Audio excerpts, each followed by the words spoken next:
On a tree, stripped bare by the dry season, life gathers anyway.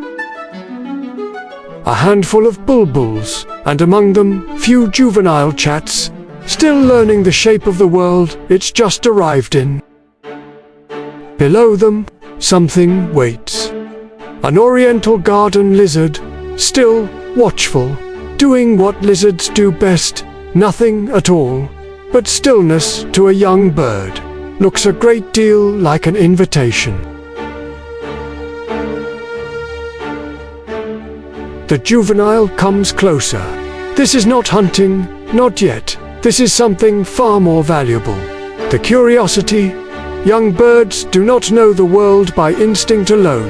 They learn it by testing it, one careful, uncertain hop at a time. And here is where it gets interesting. The lizard does not flee. Every instinct in a smaller animal says, run, when something with wings and intent draws near. For a few suspended seconds, neither animal moves.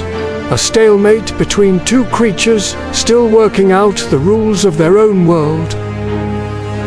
Moments like this rarely make it into the field guides.